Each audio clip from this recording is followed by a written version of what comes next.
नीलू भैया हमें टास्क मिला था पाकिस्तान में अंदर घुस के जासूसी करने का। चले गए हम सबसे पहले पाकिस्तान में लियारी में।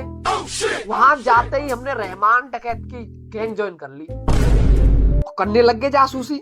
इसी बीच नीलू भैया एक मंत्री की लड़की सेट हो गई हमसे। मंत्री की लड़की सेट हो गई, क्या करते उससे शादी कर ली। वहीं पे शादी कर ली। जासूसी करते करते रहमान डकैत को तो मार दिया हमने।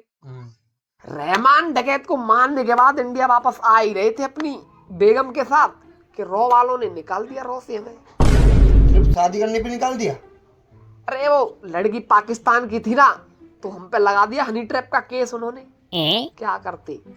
बेटा राजू, धुरंधर फिल्म मैंने 4 बार देख ली है। जिसे तू अपनी लुगाई बता रहा है ना, उसी लड़की के चक्कर में देखिए।